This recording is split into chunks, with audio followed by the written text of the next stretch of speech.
Good evening. The Bay Area culinary historians are pleased to be hosting Ihor Lylo this evening. He is a Ukrainian culinary historian and a professor at the Ivan Franko National University in Lviv, Ukraine.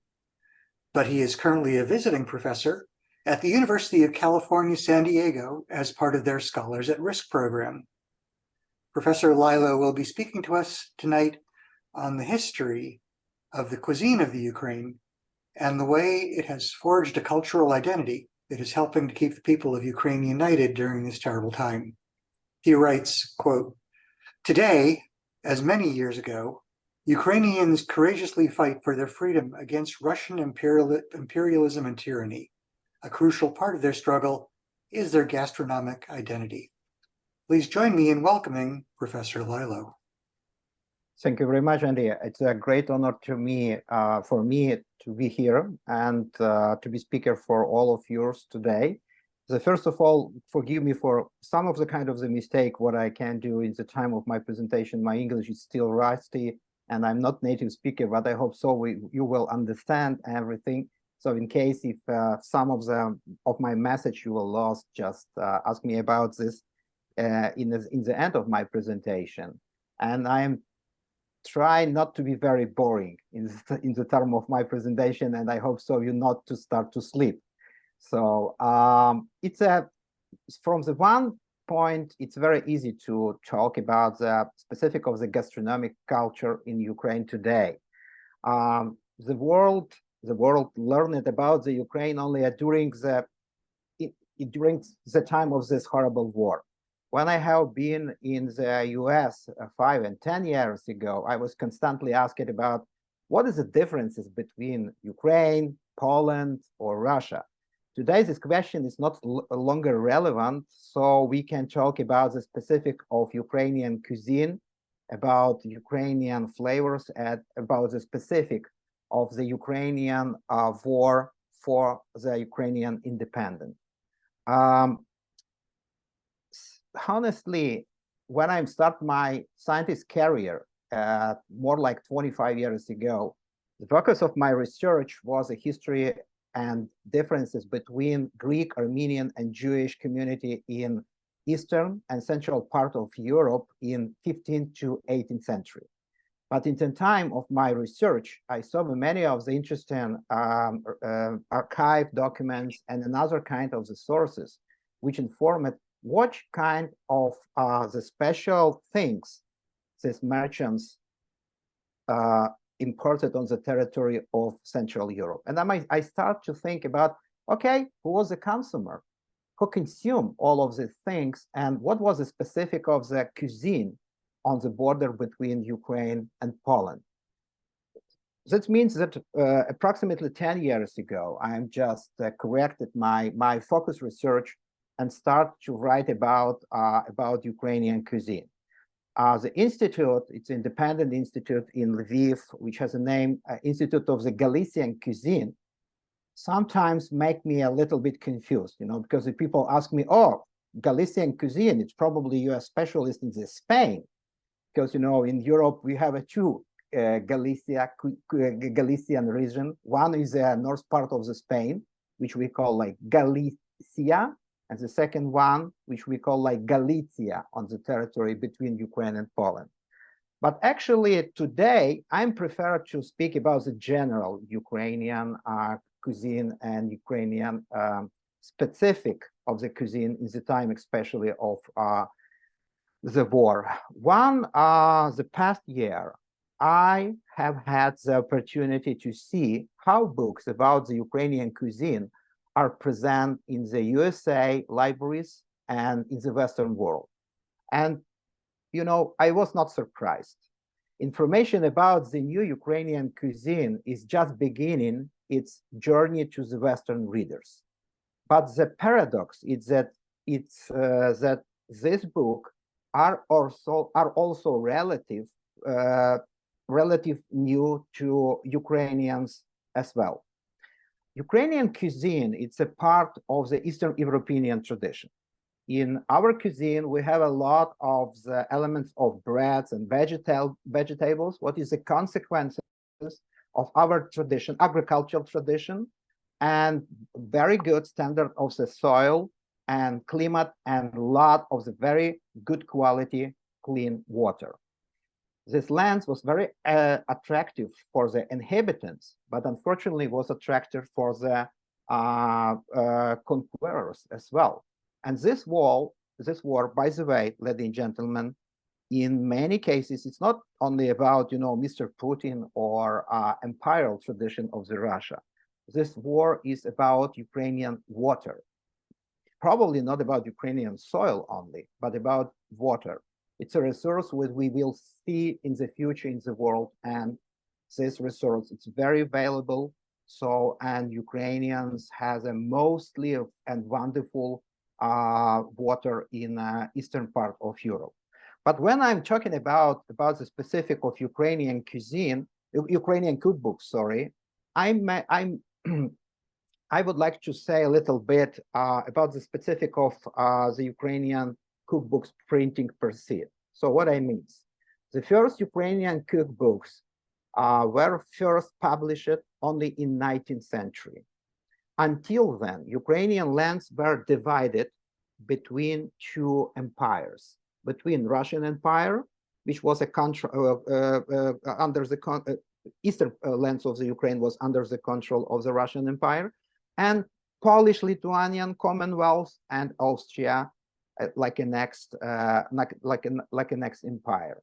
Any liturgy in a different language than Russian was banned on the territory of Eastern Ukraine.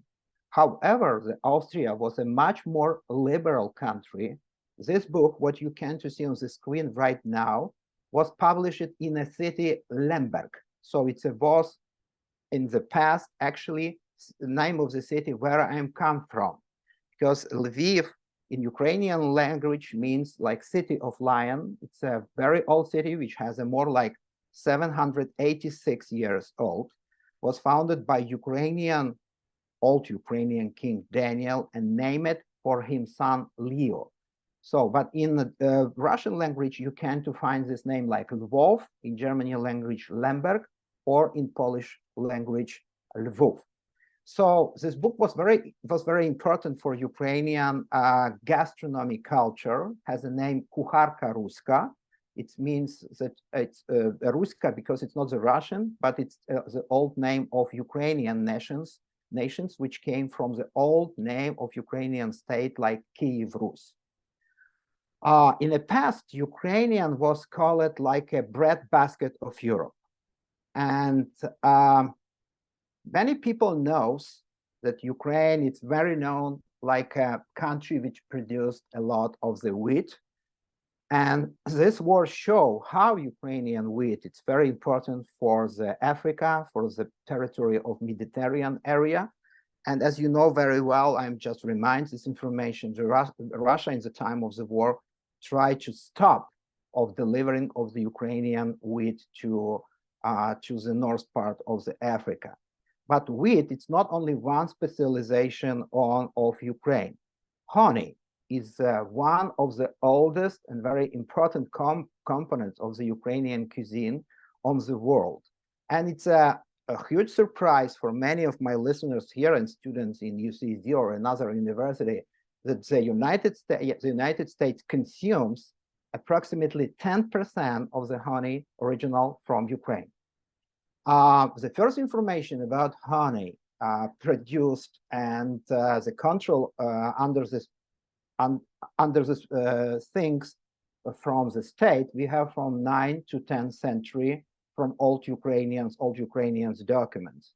Honey was consumed and consumed in a various cases.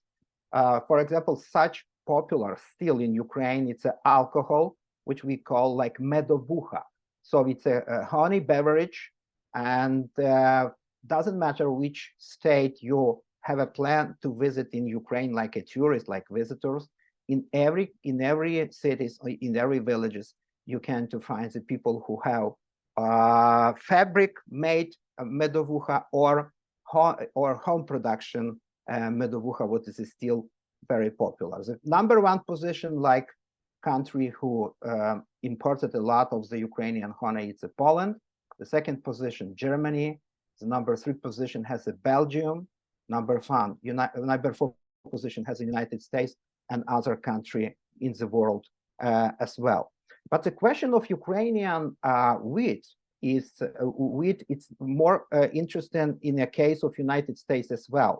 In Kansas and in Canada, the religious groups, which we call like Mennonite, has still a tradition to continue of the production of the wheat, which is original from Ukraine, from region which we call Zaporizhia. So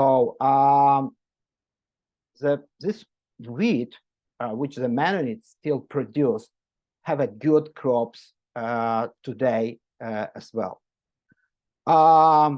For a year, if we're talking about the specific of Ukrainian cuisine and taste of Ukrainian cuisine, let me to start from probably one of the oldest Ukrainian tradition. Most of Ukrainians declare themselves like a Christians.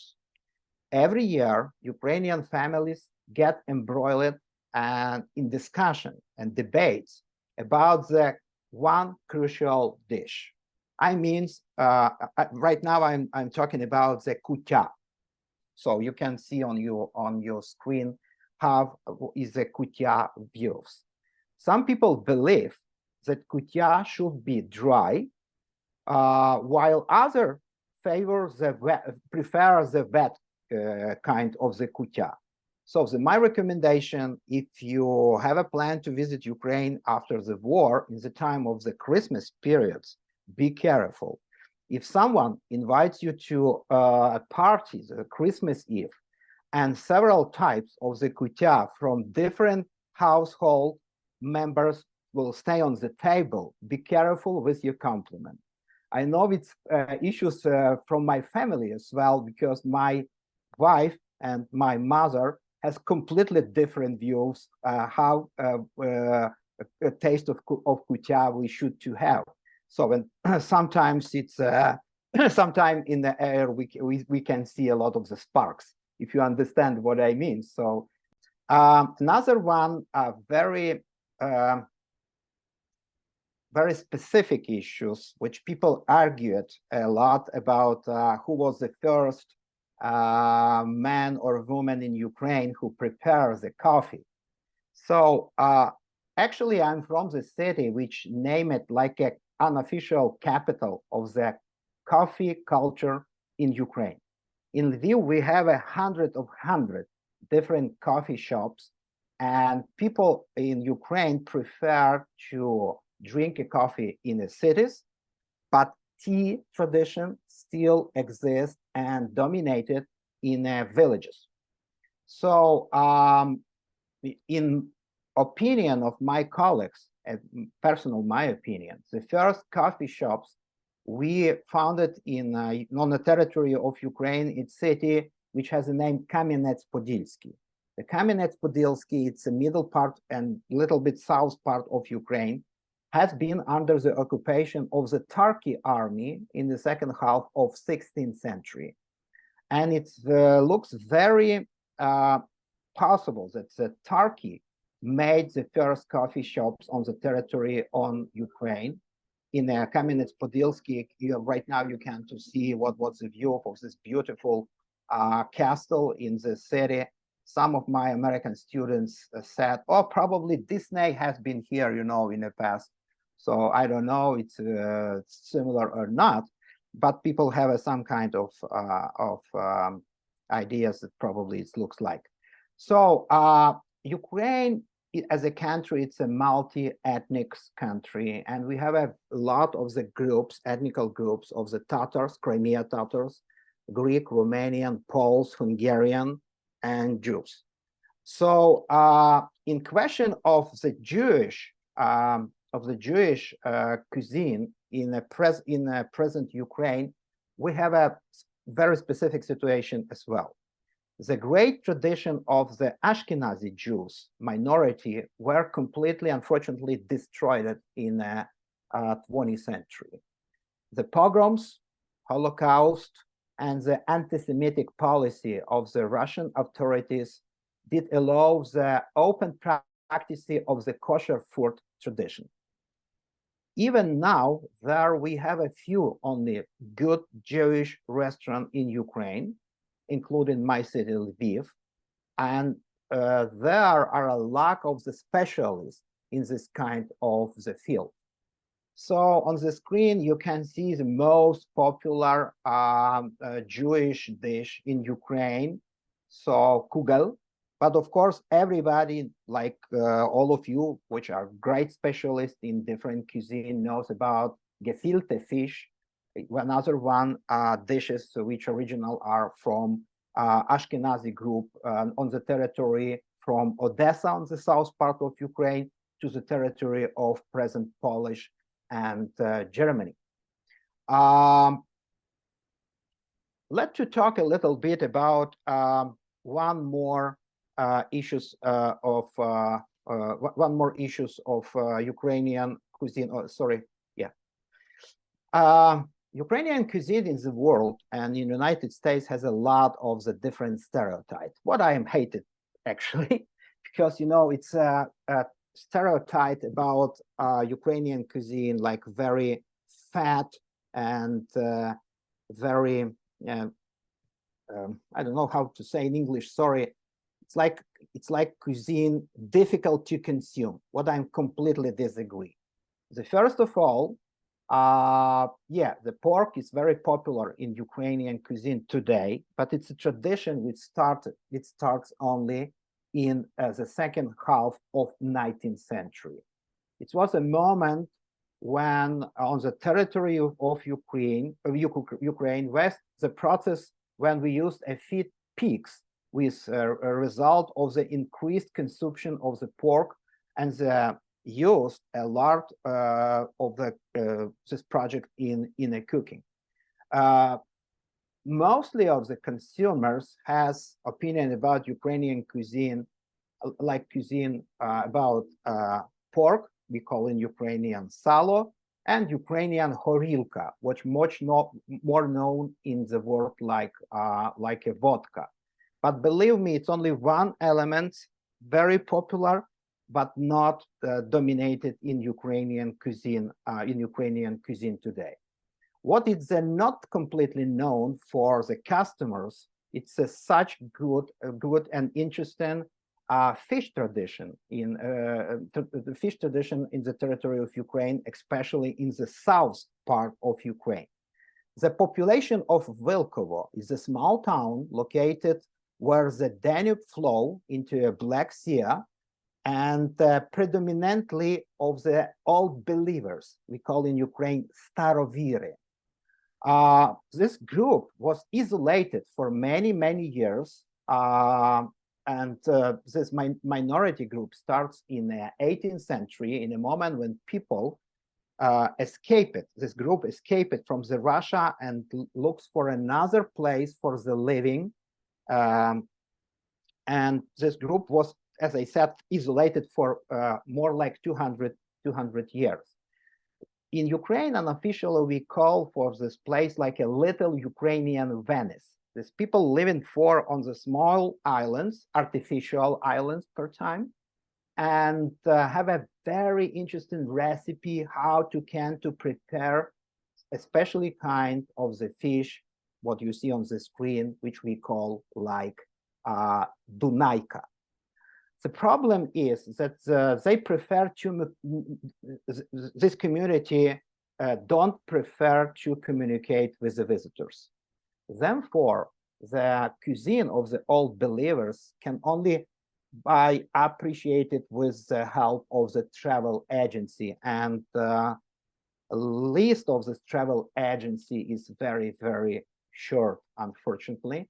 But on the screen, you can see how these people living for. So this small village is exactly on the border between Ukraine and Romania in the Danube area. So, and I strongly recommend, if you will have a possibility and time to visit Ukraine, exactly find a time to visit this place and taste the unbelievable flavor of Dunayka, what I did many times in my life.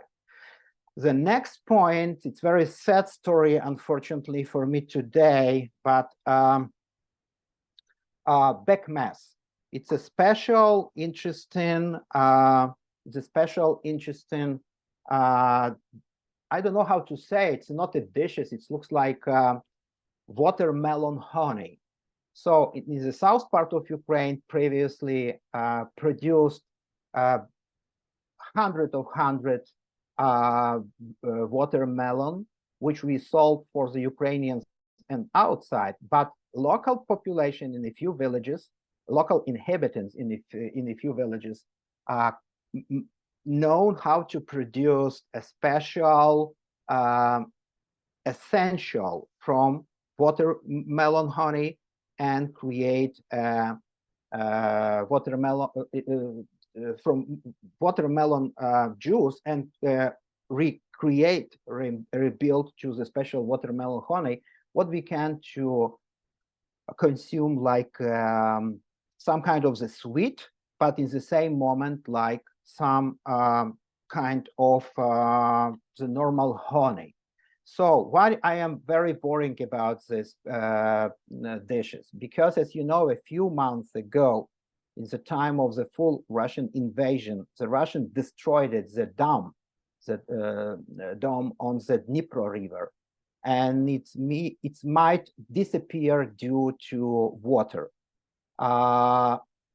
My ex-students and my colleagues from this area informed me that in few of the Ukrainian villages, not few, but hundreds of Ukrainian villages, the population today in the south part of Ukraine, it's less like 20%.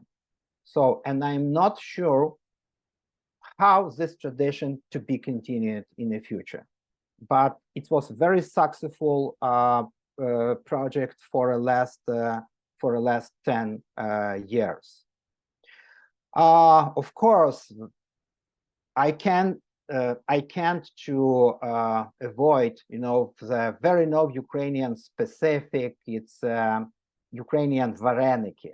Everybody in US knows this vareniki like pierogi. So because it's a good promotion from the Poland.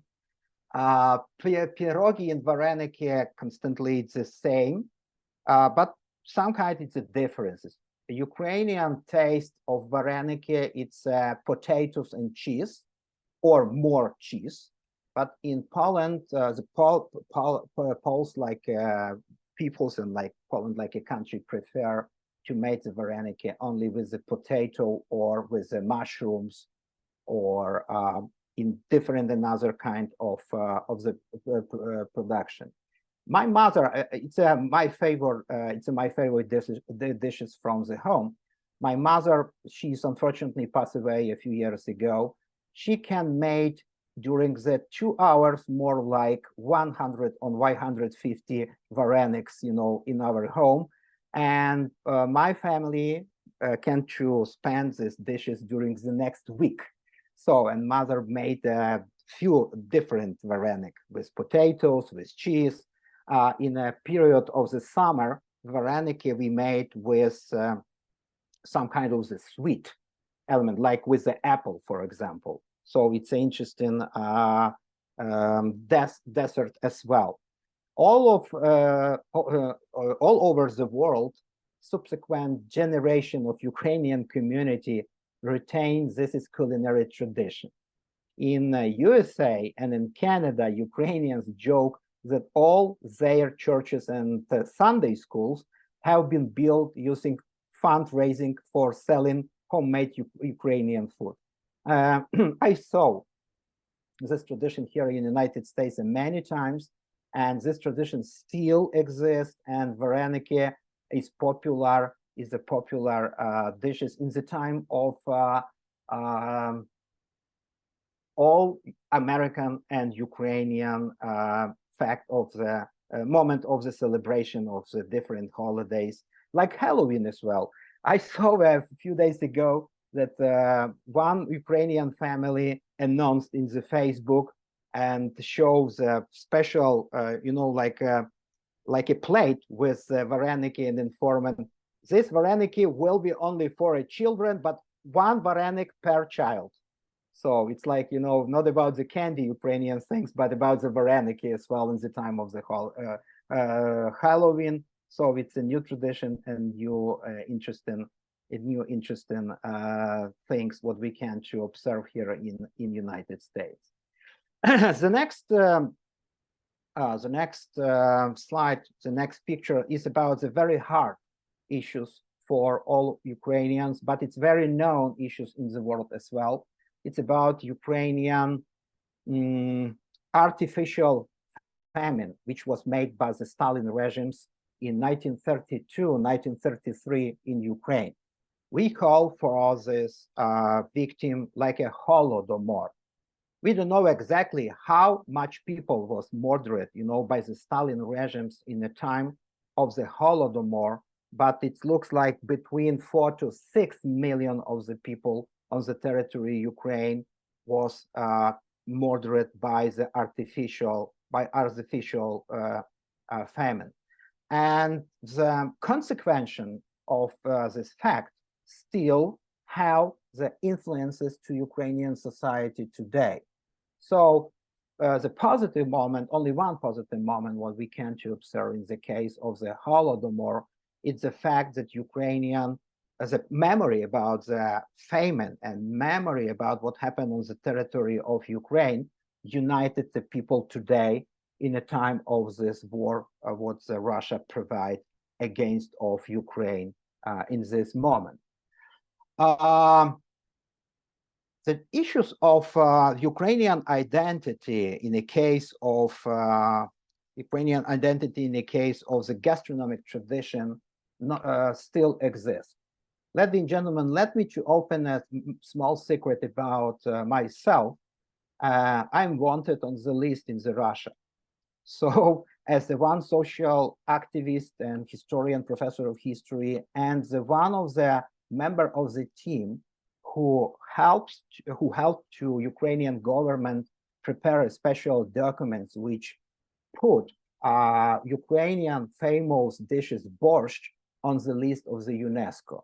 So I'm not sure how this to be worked, but let me to show you one short speech of the Maria Zakharova. She's a spokeswoman of the Russian Ministry of Foreign Relations. And this text. Ну и все, что связано было с, как я уже сказала, с этникой, с культурой в первую очередь. Даже книги о кулинарии, они тоже запрещались. Почему? Потому что нельзя было делиться борщом. Ну нельзя, он должен был принадлежать только кому-то одному.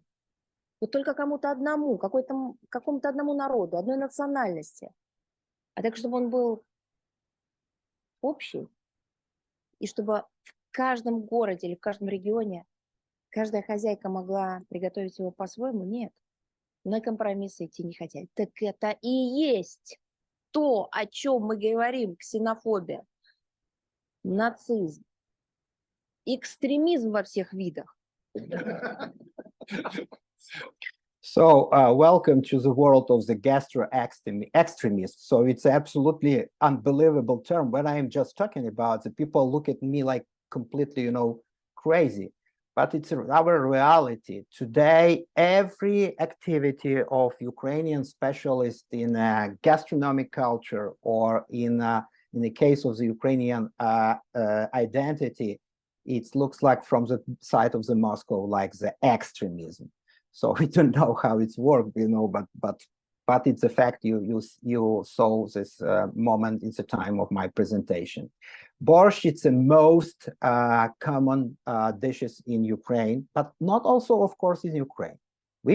Everybody can to prepare the borscht around of the world. It looks like pizza. Sometimes when the people ask me what the borscht means, in my personal case, I said that for me, a borscht looks like a jazz.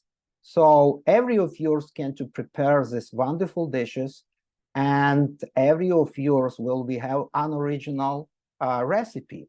because only in Ukraine we have a more like 100 different tastes of the borscht. We have a Polish borscht, we have a Lithuanian borscht, we have a borscht from Moldavia, we have a borscht from the Russia as well today. But the original historical tradition and the first information about the culture of the borscht in the world is original from the territory of Ukraine, and we know exactly it happened in 1570. It happened in 1586, and this information is very known in Ukraine, in the world today. My proposition led to see how we can to prepare the borscht, and I hope so you will enjoy this very short presentation and film as well. This is what we did, by the way. It's our movie.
So here you can only one of the 100 recipe of Ukrainian borscht, of course. As I said before, it's like a music. It's like a jazz. You can to make the every experiment, and you can to put a different ingredients in the borscht, like fish, like different taste what you can to find here in United States. So, but of course, many times my listener just ask me, what do you think? What is your opinion? What is the best of the best recipe of the borscht in your life? Of course, it's a recipe of my mother. So, but you know, borscht today, it's one of the another symbol of Ukrainian fighting for the independent and like very important element of the Ukrainian tradition. So another one, let me to show how it's worked, because it's such good, such funny information in my opinion. Food has become in the symbol of the Ukrainian struggle for the identity. Ukrainian soldiers actively use the name of the local bread and to distinguish their enemies. Only some people outside of Ukraine can pronounce correctly the word palanitsa without an accent. And it's happened many times that name of the palanitsa was used like a special password in a time when Ukrainian soldiers tried to identify who is against Russian soldiers or Russian speaker Ukrainians who live in the country. Because as you know, it's a result of the history, at minimum 30% of Ukrainian inhabitants who fighting for Ukrainian independence are Russian speakers. And but these people can to pronounce the palanitsa correctly, but no original from Russia can do it. So you can to try to exercise these terms in your home. So if you will spelling the palanitsa correctly, you don't need any visa to Ukraine for the visit of this country, and you to be welcome every time like a very special guest. Gastronomic practices in the time of the war sometimes have a very specific views. Many visitors of the restaurant and chefs is an opportunity to experience pre-war periods. And many of the people in Ukraine today practices the gastronomic tradition in the time of the war as well. For many, these practices allow the people to feel safe and normalize their emotional state. One more, we have we observe the very specific and interesting tradition that people go to the restaurant, small cafe shops, because all of this restaurant inform the customer that one part of the price, what you pay for your coffee or for your dishes, we send to the support of Ukrainian troops. So, and people said, okay, this is a fun, I enjoy these dishes and I like this kitchen, but in the same moment, I feel that I'm very important member and part of the local community or the community of the country. That what the gastronomic school and gastronomic society in Ukraine made during these 2 years. Exchange of the recipe and development of the culinary skills during the war due to displacement charges in across to specific projects, desire for exchange and communication and mutual understanding of the different culture.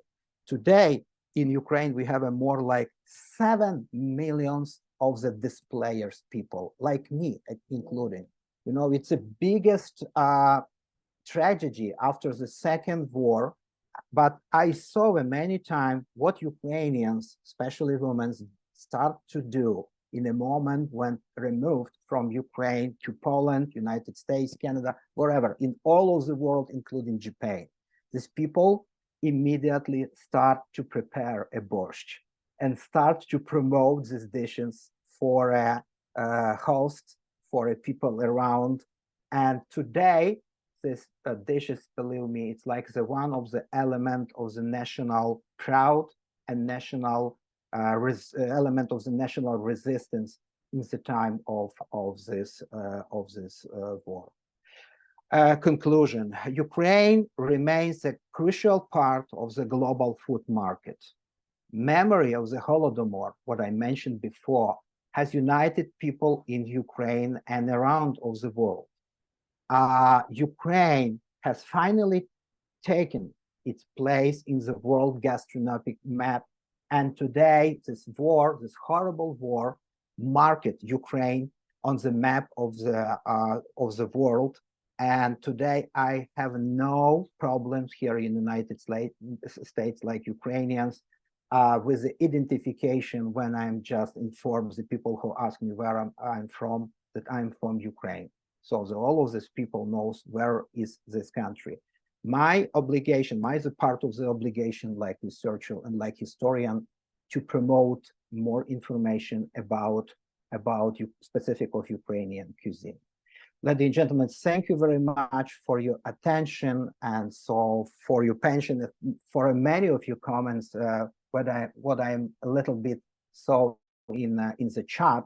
So I am ready for our discussion, for the question and more. Thank you very much. Forgive me so for my terrible accent and for my terrible spelling. Thank you very much.